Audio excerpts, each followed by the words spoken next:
The first thing that I directed for a client, I had Slacked Justin and said like, yo, like this was my idea, can I direct it? And then he said, yeah. And now I'm doing that more often. So I feel like if I hadn't sent that Slack, I wouldn't like have the job that I have, the position that I have at the company right now. So it's just try to get past the imposter syndrome and try to like make opportunities for yourself to succeed in whatever you do. Once you get it, make sure you do a good job. Welcome to the Creative Jungle Podcast, where we explore the creative process and fascinating people who have creative courage. Here are your hosts, Artie and Justin. Welcome to the Video Jungle Podcast. I am Artie Gold. This is Justin Andrews, and who else do you have with you today, Justin? It's me and Isla, and we're calling in from a phone booth today. It's pretty exciting stuff. It's Justin with his new baby girl, Isla, in a phone booth. So he's a little hollow on his phone. That's what it sounds like. But I'm looking forward to learning a little bit of her creative process as well, Justin, because she's currently eating my hand. Yeah, she seems to be running the show right now in your household. So is that and before we start this podcast, is she wearing an avocado shirt? Because I love it. Is that an avocado shirt? She ate as many avocados that are on her shirt today. That is a brilliant shirt. I love it. Well, I'm excited about today's guest because she's true and dear to our heart. It's a member of our internal team who grew up basically in our studio and at our company. Justin met her from a long time friend of mine when she was interning with him, and I can't even express how much she's grown with us. Murphy McCann. She started as an intern, Murph, and now you're one of our directors. Welcome to our podcast. Well, thank you for the warm introduction. Yeah, before we start, do you remember, I know the story well, but tell everybody the story, like your first impression of when you met me specifically, but like Animus Studios and our good friend Jamie who introduced us. Do you remember that day? Yeah, I remember I was in college and Jamie was one of my professors, and I was like, hey, like, I think I'm really into this videos thing. Do you have anybody I could intern with? Do you know anybody around? He's like, oh, I know the guy. So he's like, you got to call Artie Gold. So he sets up, he gives me your number, whatever. And we met at the old studio, which was pretty back in the small. Day, yeah. and it was lime green. It was pretty small. And I was just happy to be there. And I remember sitting down with you, Artie, in a diner booth, I think you still have it in your office. And I think it was like January or something. And I was like, please give me an internship. And you did. And then I just never stopped showing up until you finally got me on the payroll. Well, there's a part that you're missing because I had actually went to one of your university's productions with my friend Jamie because he wanted some help. Like, I think you guys were doing some sort of town hall. He's like, can you please help and like give some instruction, because he was doing like a multicam, and he introduced me to you. And I looked over and I'm like, you know how I am with interns. Like, I was like, I don't want an intern, Jamie. He's like, no. And he said this to me, and I'll never forget. He's like, she's going to be a great director someday.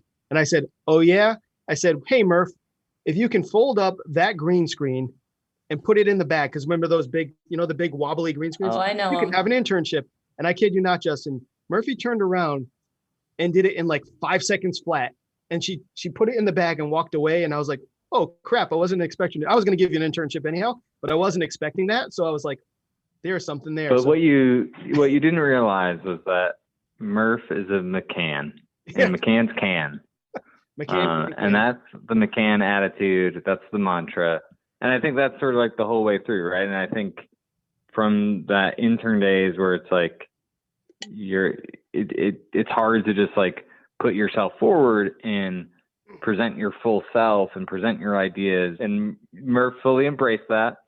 And beyond that, like really started building confidence and getting over like imposter syndrome and just saying, I can present ideas. And I remember we had a meeting at one point in early Animus Super Shorts days where you wanted to meet and just talk about your positioning at the company.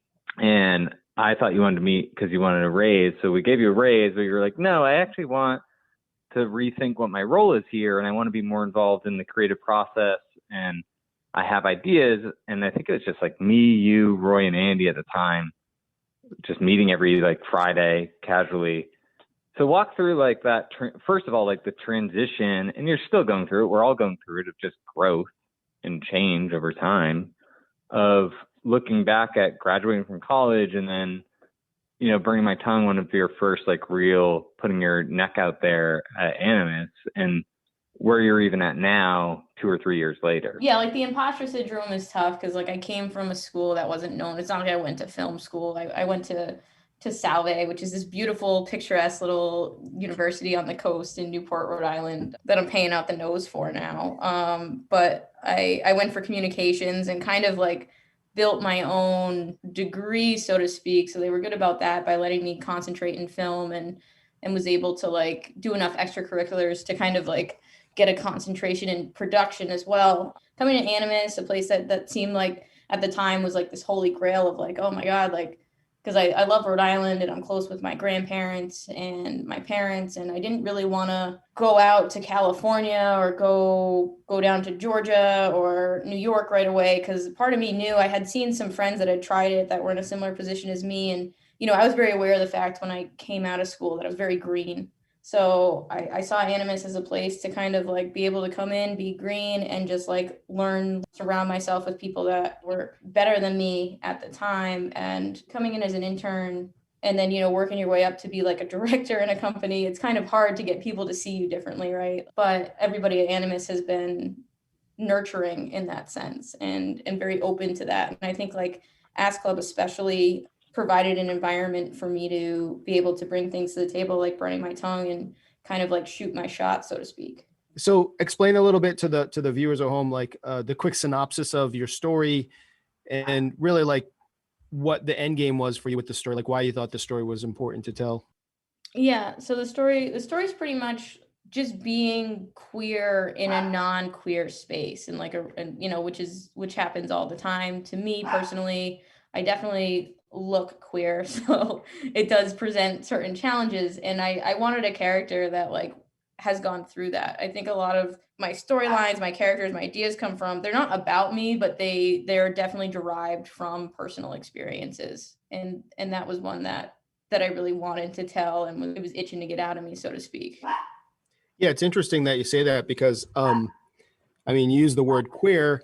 I don't see you that way. I don't think I've ever seen you that way, but I've been in enough situations with you where we've seen it happen and we've seen how people react to you specifically, which always like makes me laugh. But this particular story was interesting to me because Burning My Tongue is like the exploration of the emotion of liking somebody, the emotion of how people treat you in the real world.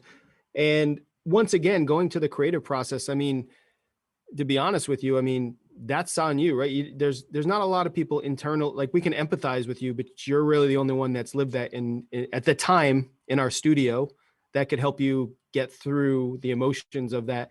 Did you feel kind of like, what was your process for like, when I say isolation, not that you were by yourself on an island, but like, this is really a personal thing that potentially people on our staff or people in our creative unit couldn't really understand except for you. Did you experience that at all? Or how'd you step through that?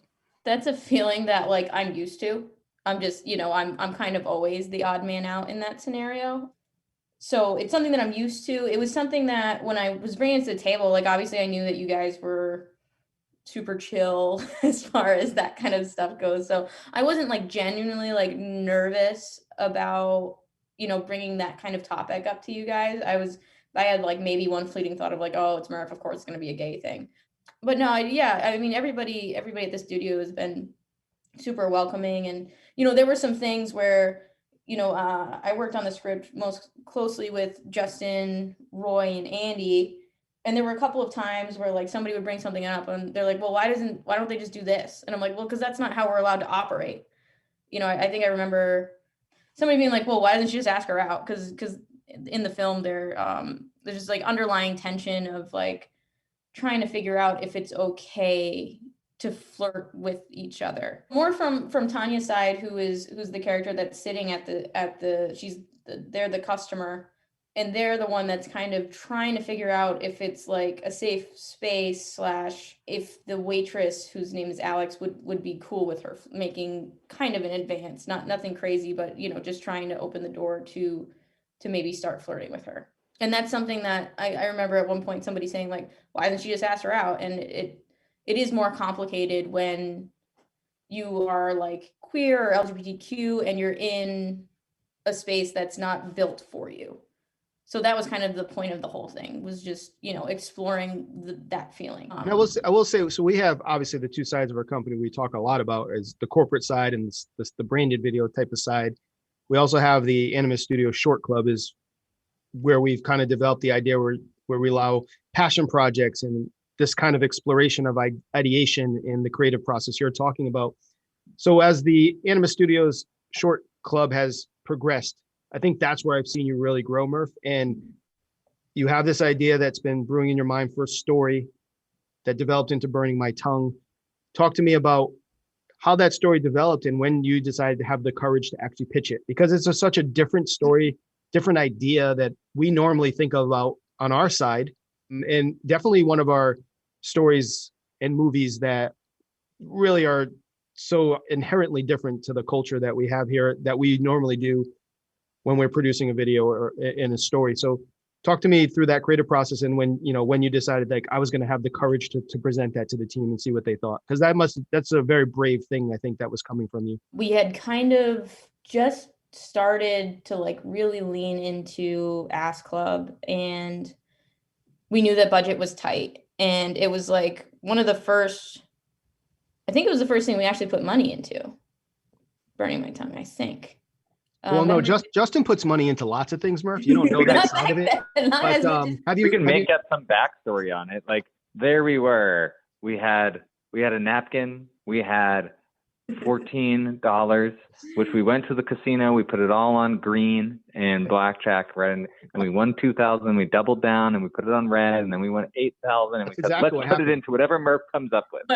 Justin looked at. I remember that because Justin looked at me and said, "Listen, this is the last $8,000 we have in the bank.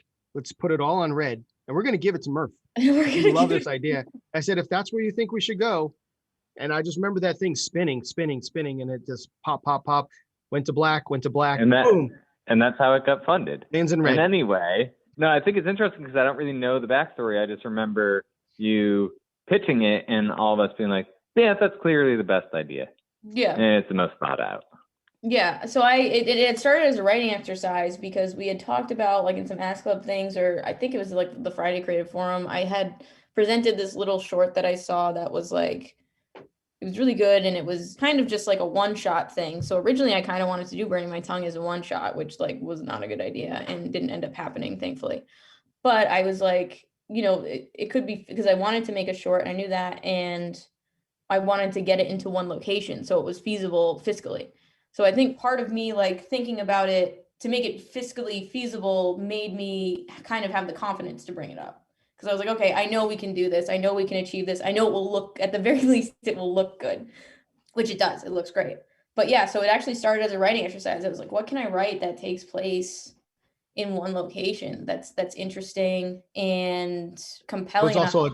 It was also a topic close to your heart. Is something you were thinking about, or something? Yeah. It's interesting because Burning My Tongue is very like the way that I went about coming up with the concept for it is very different from how I've written things in the past. Typically, when I'm writing something, I like to start with a character. Like a character will come up in my head, and then I like kind of flesh them out almost completely, and to the point that I like know who they are, what they sound like, and how they would handle themselves if they were confronted with a certain situation. And Burning My Tongue was a little bit working backwards from that, because I was like, okay, I want this one location, and I found Rod's Grill, which is in Warren, Rhode Island, and it's this wonderful looking little diner. And I was there one time, and I was like, oh, this is a nice spot to do it in. And then I built the characters out from there, and I went through the same character process that I normally go through, and trying to get to know them, learn them. So we talked to Josh Kirk, the man, the myth, the legend of hip cat lore, and his story is influenced by like something that happened in his life, right? Like completely different tone, completely different thing.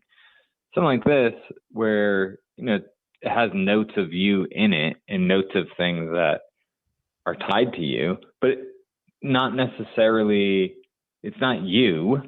How do you kind of write for something that's so close to you, or something that you have a lens into, and make sure that it reads well for your story? And part of this is like having a message and trying to make an impact to some extent.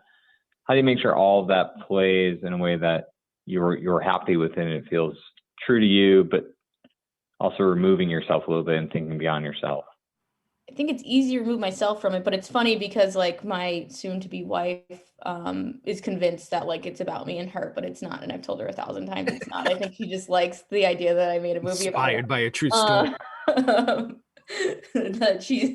I'm the one sitting at the table and she's the waitress. We did meet when we were both waitressing together at a local chain restaurant. But yeah, it is tough to remove yourself enough, but still keep that personal connection. I mean, I felt that I removed myself enough as somebody that's putting stuff out into the world. Like I do want queer and LGBTQ characters at like the center of my universe, because like representation is probably the most important and affirming thing. Like if you see people around you that look, act, and feel like you do, you don't feel like an alien. And I grew up kind of feeling like an alien because that didn't exist. Like I just didn't have that.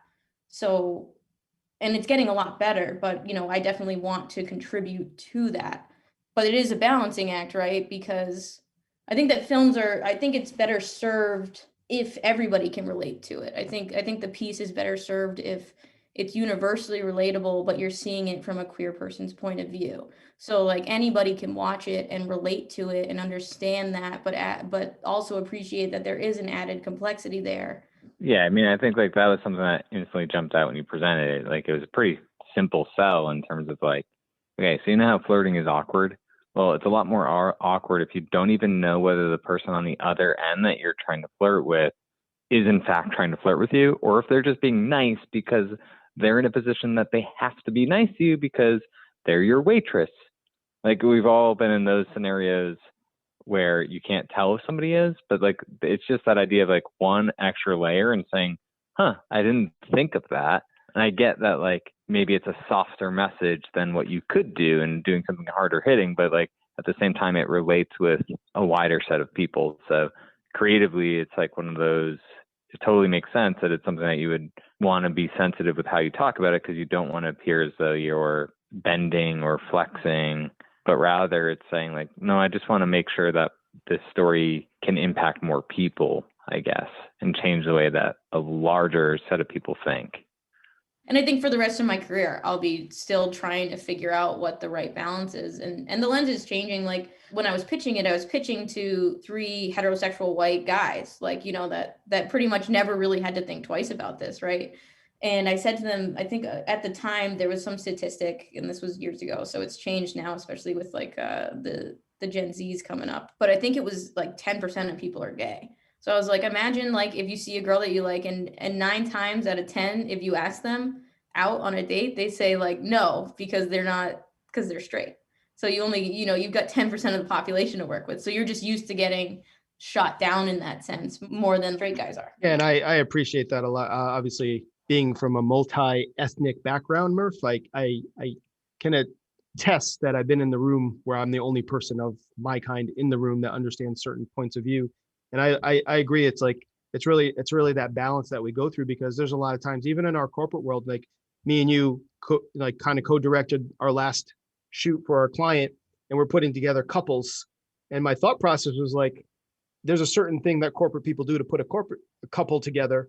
But I'm always thinking like what I've seen a lot now is like multi-ethnic relationships on TV, which I really like, but we're still not at the point maybe where we have a gay couple, right? We haven't approached that with our clients yet. And I'm looking forward to that time too, where we can say, hey, it's okay to have 2 women sitting on a couch and being in a relationship. It's okay to have 2 guys in the backyard grilling, and I think that's coming around the corner. And I think hopefully that changes the whole creative process for you specifically as well.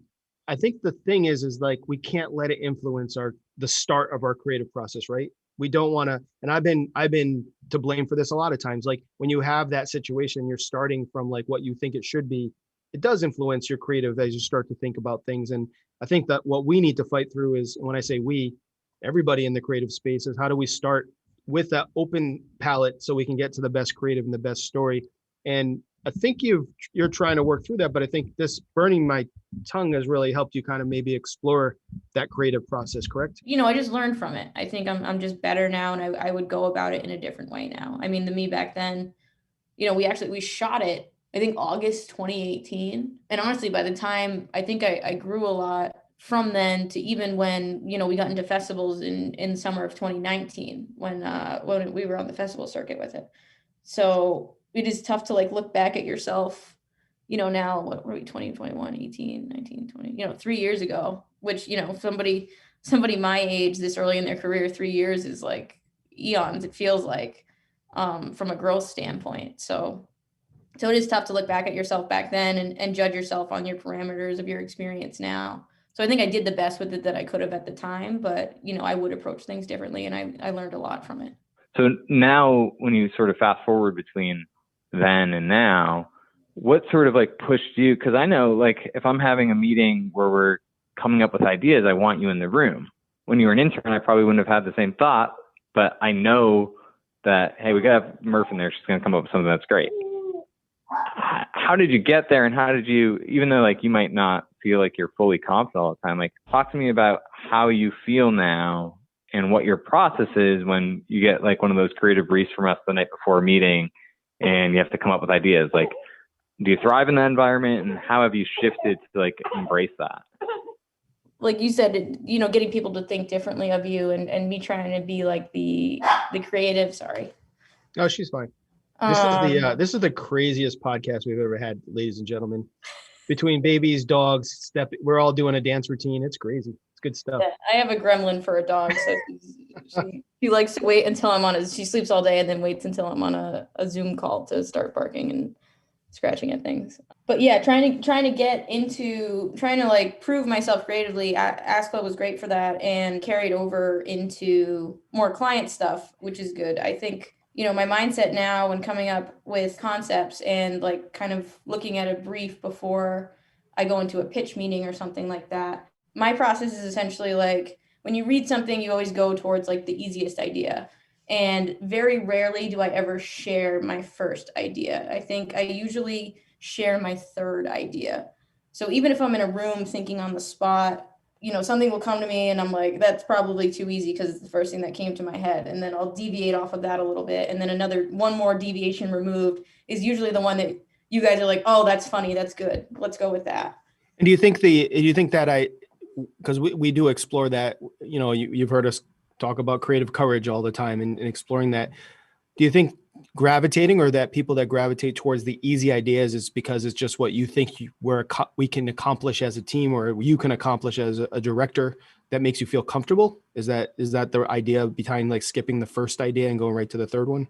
Yeah, I think part of it too is like your first idea is going to be like your everyday, right? It's going to be your familiar. It's going to be what comes naturally to you. So sometimes it is tough, like when we're pitching something, and I used to say this a lot, but like we got to make sure it's objectively funny. It's not just funny to us. And this is like if we're talking about comedy or something like that. Even if we were talking about like something stupid like not that it's stupid, but something low stakes like our Animus holiday video or something. We're like we want it to be universally funny. So it has to be like removed from yourself enough that it's not so personal, but personal enough that people can relate to it, I think. Yeah. So I think that's where the third idea comes from. And talking about like, if you go way back to when I was interning and, I'd see the creative meetings going on. I'm like, oh, I want to be in there. I want to be in there. Actually, like. And now you're like, I want to get out. I need to get out. No, I do. I enjoy it. And I think I thrive on it. Like I like just throwing stuff at the wall and seeing what sticks, especially if we get some players in the room, like, you guys or, Josh will be in there, Roy will be in there sometimes, and they can like build off of something. But back when I was trying to get in the room, one thing I did some research on like how to brainstorm these things. Cause I've always been like fascinated by how people, if you say like, give me a random word and they say something crazy. And I kind of looked into like, how do you get there? And that was kind of the thing. It was like, think of one thing. And if it's an animal, you have to think of something else, but it can't be an animal. And if you think of something else, it can't be whatever the last thing you thought of was. And then it feels so random because it's 3 times removed. We talked about your creative process at Animus client side when we have creative meetings and whatnot, but you're working on other non-client related things. What is your creative process like? Where do you physically go? Like Josh referenced music a lot, as he's like has synesthesia when it comes to music and writing. Like he hears music and then writes words, apparently. What is your creative process for your own work, the non-animus client related stuff? How do you like to work? How many ideas do you have kind of like floating out there when you're working on, like, is it my cousin Mickey? Sorry, Brother. I don't know the name. Brother. When you're working on my brother Mickey, like, what is your process for that? Do you have to tell Sam, like, hey, no more Commissioner NFL Sundays, like I'm going to sit down, I'm going to work on this? Like, what is your process for your own creative endeavors? I don't know how I come up with ideas. I think they are derived from personal experiences or whatever. And then I kind of remove it a few times, like I talked about. But kind of just like having this essence of like something that, I mean, they say like, write what you know and, come up with what you know. So I definitely do that. So once I get an idea rolling around in my head, I think about it. I think about it before I go to bed. I think about it when I'm in the shower. I think about it like, when I'm kind of doing any mindless task. And once I kind of roll it around in my head and start to like kind of sculpt these characters out, once I get to the point where I need to like write something down, I'm kind of a little bit of a weirdo. I need like complete sensory deprivation. I think that's part of like, I have a hard time focusing in on something. Like I can't have any tabs open on my computer. I used to go like into a closet, like a literal dark closet with just my laptop and turn the internet off on my laptop and just, only have like my writing in front of me on my laptop. So yeah, I need to like, I'm buying a nice beanbag for, this little closet in my basement that I'm just going to have that, a whiteboard and my laptop in, and that's just going to be my little writing area. It's just like straight up just white walls and absolutely nothing. Just get rid of all distractions and just hone in on it. Once it's done, you can always look back and second guess things and try to improve things. And some of it, I think we've talked a lot about, sometimes it's like, did you choose the right actress? Did you have the right setting and the whole 9 yards? But coming from because you grew so much during this process, and I would say that you also grew in two different levels, right? You were the writer for this, but you also decided to direct it as well, right? So you had a lot of learning experience on the directing side.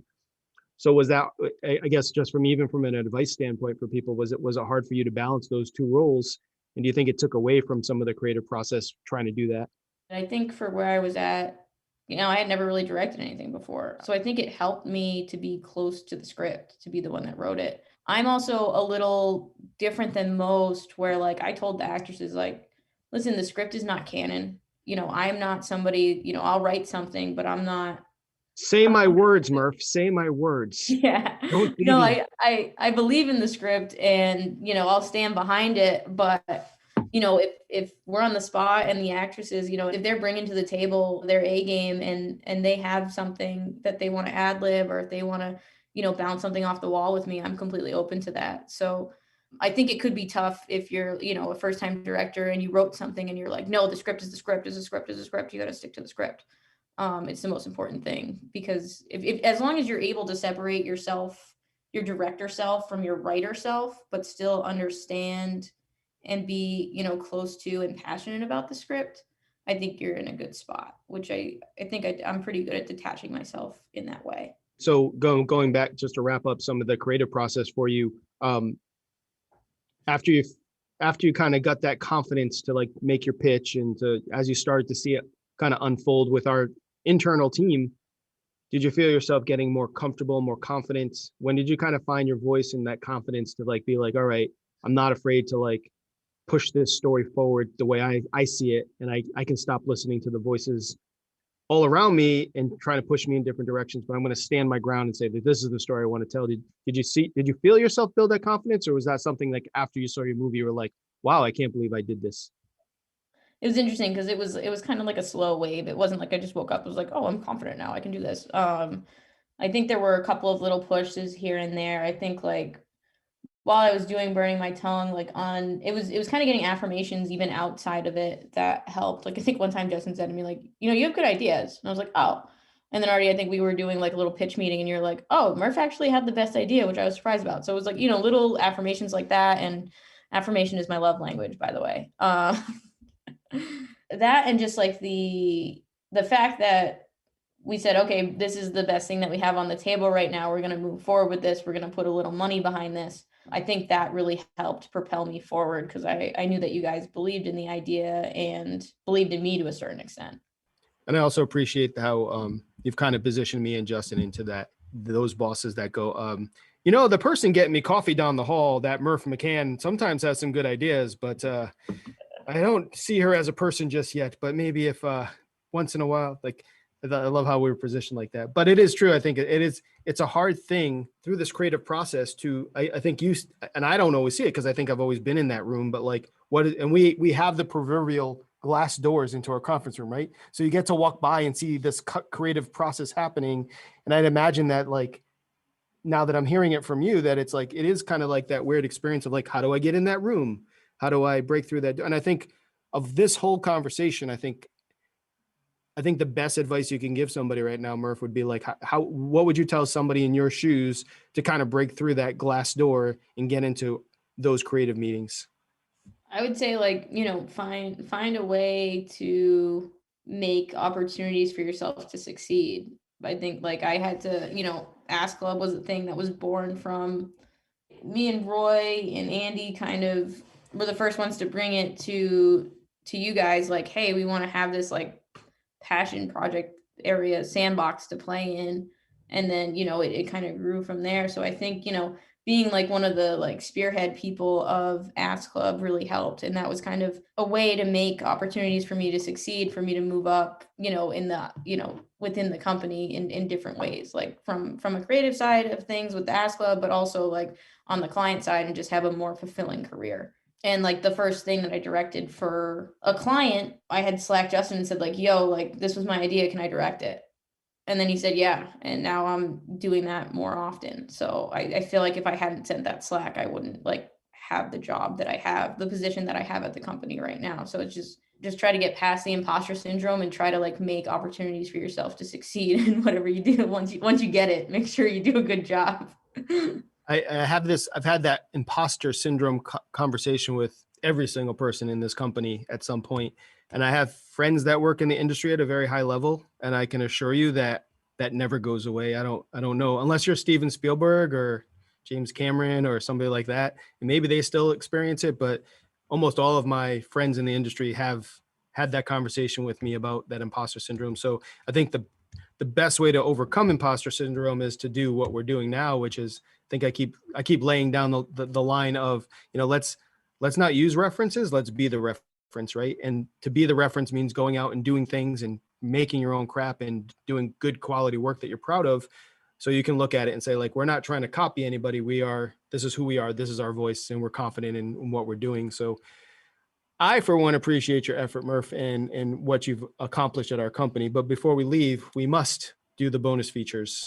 It's time for the bonus features, which is where we ask you random questions and you have to answer them. You don't have to, but normally people do, Murph. So you'd be the first person that doesn't answer them. So my first question to you is, you're getting married. Congratulations. Thank COVID you. put a year hold on your wedding, but you're going to make this happen, Murph. If you could invite someone really special to your wedding, who would it be? You already have your wedding list, but who would you want to see pop up at your wedding that would be your personal guest, so to speak? The shark from Jaws. The actual shark, just bring it in. Broken robot shark from Jaws, yeah. Just roll it in, huh? That's fantastic. Because you do love Jaws, right? Jaws was it's one of my favorites, yeah. That seems like a terrible idea for a wedding. But a COVID wedding, it sounds like that's probably an appropriate gas to celebrate the COVID way. He'd be the least of our worries. My question is, I'm exploring a vow of not buying any new boots, hats, or shirts and stuff, and I'm living vicariously through you this year. What's on the docket? What's the spring wardrobe out? What's it going to look like? As you mentioned, I do have a wedding coming up, so I'm also trying really hard not to buy stuff like that. But I found this company, and they're out of England. They're called P&Co. I think it stands for like Pacific Pro. I don't even know what it stands for, but I love like everything that they put out. I'm really big into jackets because I watch a lot of Queer Eye, and they say it's good for my body type to wear a jacket. So I like a light jacket that you can wear as part of an outfit. And they have this one really cool one right now. I think it's called a tour jacket, and it's like tan, and on the inside it's got like these like palm trees and stuff like that I really like a lot. I'm going to tell you two things right now. One is, while Justin has taken a vow to not buy any of that stuff, his last 2 passion projects have brought us cases of hats and cases of shoes. So he's kind of he's a workaround, so his wife doesn't know he's buying all this stuff. He just sends us the cases. I see Heather in the background. Wardrobe backdrop that arrived today. What was that? There's a random photo that we had printed to test the idea of filming with the woods in the background. So that should be there. Yeah, I have give that a whirl. But we also have some of that stuff as well. But and then Murph, I've always been known for, I don't do it as much anymore, but I do have crazy shirts and crazy attire, and I wear it once in a while. And I remember we were just doing our production, and I showed up with one of my crazy shirts, and damn it, Murph had this satin tiger jacket on that just took away from my shirt. Nobody even noticed my crazy shirt, Justin, because she's rocking this like satin tiger thing. And I was like, man, that's a brilliant jacket. Fantastic. So whatever you're watching on Queer Eye is working out, because like you're just exploding on our sets, which is fantastic. So thank you. I think trying to look cooler than you are is important. Sometimes I feel like I need to dress. That's half the job. That's half the job. Well, it actually leads me to my next question. It leads me to my next question is that there's this inner thought process that if you want to be a great director, you have to have a good beard. And me and you can't really grow a beard. I'm going to tell you that right now. I can't grow a beard. So, but if you could grow a beard, what style would that beard be, Murph? And how would you rock it? That is a great question. So I have this like fear of hair, especially in the mouth. It's like the worst thing for me. So the thought of rocking a beard is hard. I think I'd probably wear it like Andy's, because Andy has a nice beard and it does a lot for his jawline. Like he's got a very the Adam Levine thing going on, right? It's like I'm gonna shave, but I'm not gonna shave. Yeah, I'm gonna half shave. Yeah, it would be scruff, but never to the point where I feel like I have a hair in my mouth. Yeah, just like a little sandpaper-ish, but nothing that you can. I mean, we're all in the same boat. I can't grow. I just keep this to just like. It is what it is. It's nothing. It's embarrassing. Yeah. How do we developed an entire company of directors that can't grow facial hair. This is fantastic. It's a good stuff. Good stuff. So who's your favorite director? And tell me a little bit about why. That's a good question. It's kind of like a mainstream answer, but I love the Coen brothers. They just have a certain rhythm that a lot of people, I think, have tried to replicate. And it feels like, and if you look at something that they wrote but didn't direct, it doesn't have the same rhythm. Yeah, their rhythm is just unreal. Like I think rhythm is so important, like throughout a film, and they just like they have this rhythm that I envy so much. Also, like everything looks really cool, and I like that they don't take themselves too seriously ever.